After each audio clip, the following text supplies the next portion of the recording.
Hindi na binayaran, pinalitan pa. At yung pinalit na dalawa, hindi rin binayaran. Ang nakaunang utang sa Benin ay 800 million pesos. Pinalitan bago according sa kanilang pinili na dalawang kumpanyang Pileco at Metro Waste Management na nagpautang din ang lungsod na 250 million pesos. Nama na rin natin sa City Hall ang walang kapararakan at pangdaming pagkasta sa mga JO. Shout out sa nakarinig. Kumulang 200 to 447 million pesos.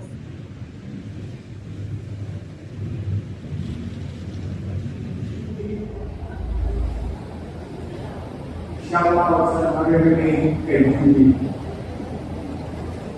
Kaliwang ka, dumalang ng duties ng Meralco, Maynila, Manila Water, at iba pa lang mga provider ng utilities. In fact, may isa tayo ng senator, pinagulang agad, sabi ko sa Meralco, sabi ko yung pang-tinutulungan, tinang-araw ko lang kung nakakaupo. Tuloy ko kaya po sa inyo. But fortunately, in fairness to Meralco, nandito naman. At muli, tinawara yung nasabing president. Pero, lumaba ang reaksyon natin. Nagkalap ba ako ng dahilan?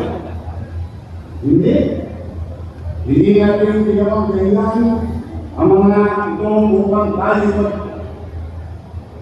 Felix, patumpik-tumpik, yan ang mga natin inilapan ang tatlong bagay sa isa. They follow some. And then kaya, choose to live by example every single day. Ang unang hakbang na ginawa, ibinalit natin yung masinong na pamamahala. Hindi pwede puro salita lang. Kailangan may sistema. Kailangan regular ang monitoring ng bawat sektor. Sa bawat proyekto sa pagkakatawid at sa galaw ang bawat sangay ng singko. Kailangan natin malinaw ang direksyon. Kailangan ang bawat opisyal ng singko ay may isang pagkakaunawa sa datos, sa sitwasyon, at sa tamang pagtugon na sisipag ng department head and unit. May monthly finance cluster meetings din po tayo upang ang mga namumuno sa Sityon ay laging may timely, accurate, and visibility sa ating fiscal position.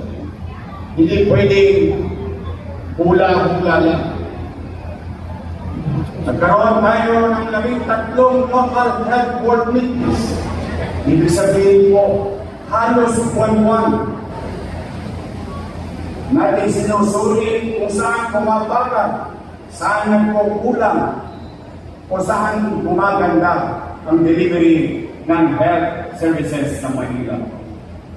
Ganon din kadalas ang ating local school board meetings upang matiyak ang regular na koordinasyon sa pagitan ng City Government of Manila and Department of Education. Mabilis ng mga krusyal sa pamumuno ni Vice Mayor J. Achesa.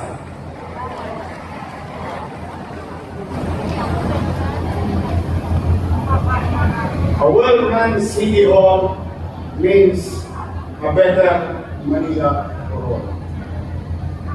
And when the executive and the legislative branches of local government work as one, every decision becomes faster, every policy becomes stronger, and every Manilayan is benefit. Yan po ang Bilis Kilos 2.0.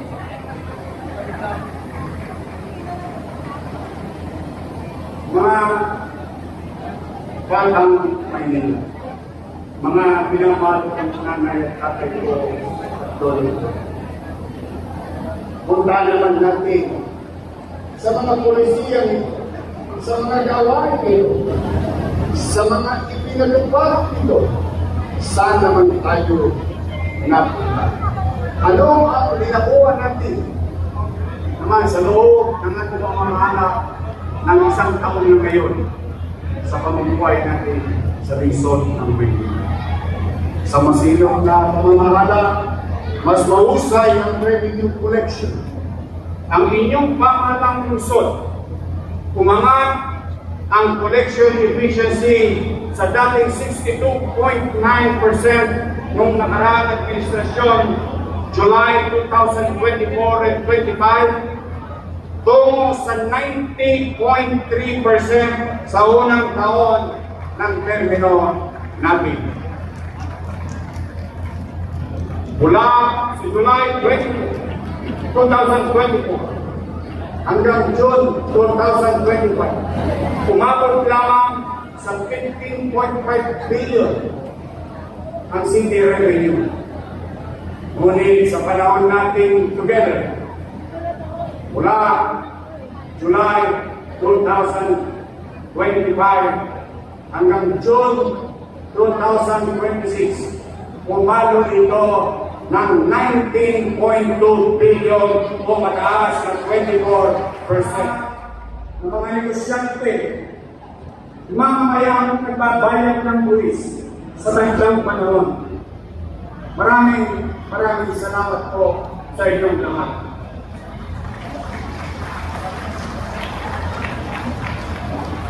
Sa masinaw na pamamahala, ang minanang 14.6 billion prior year's obligation ay nabigyan ng tamang solusyon.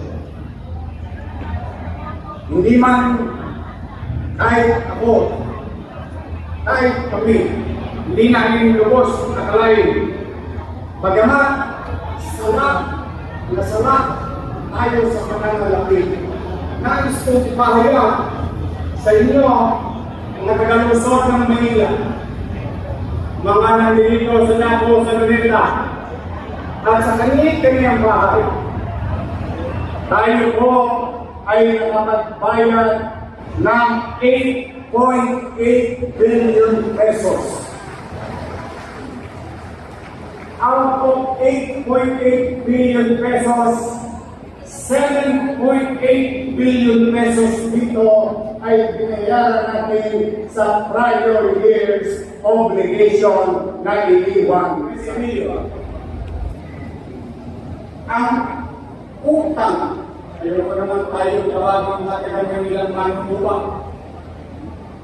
Sa mga binili natin pako, pintura, injection, ulam, gamot, kuryente, semento, and so on and so on. 14 billion. Ang gastusin sa personnel, 6 billion. Magkano ang tinotal ng 14 plus hangin? Pero yung nagsimula ko, 0.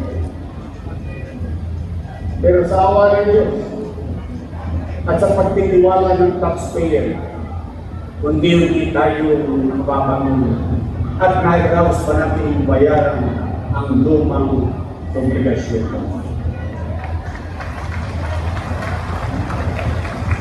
Kaya ngayon, nais kong ipabatid sa inyo, 6.8 billion na lamang ang babayaran natin sa PYO na kanilang ibinigay sa atin. Ngunit, pakinggan po ninyo Naging hadlang ba ang minanang nating 14.6 billion prior years obligation and commercial obligation? Ang sagot, hindi, sapagkat naipagkaloob pa rin natin ang payouts para sa mga lolo at lola ko, PWDs at solo parents na nagkakahalagang 1.6 billion pesos. Hindi na lang sinumba pa. Pero kung managad kayo mga lolo ko, out of 145 million, nabayaran na po natin yung 80.4 million pesos. Tuloy ang cake. Susunod na ang ensure. Ayaw niyo.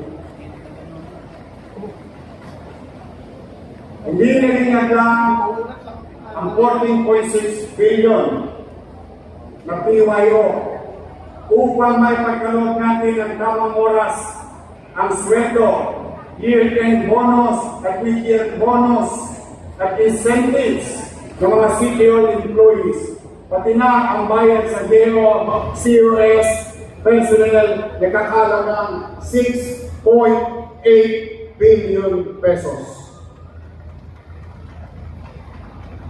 Hindi naging lang ang minana natin 14.6 billion PYO upang buksan at patagpuin na ang matagal na nakatenga na Baseco Hospital.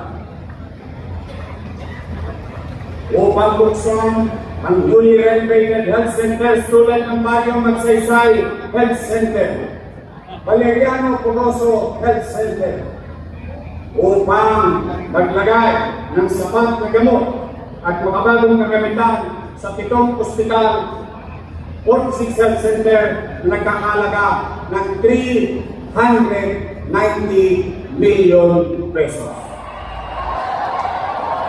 Pangalaman, I have said many times, magsisirap ako, and I will give what is due for you.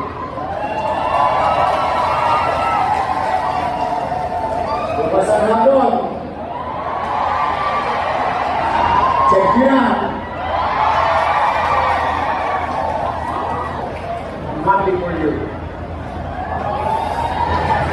Hinihingan lang 14.6 billion PYO upang masimulan ang one smart TV, one laptop, one classroom sa pampublikong paaralan ng Luzon ng Maynila.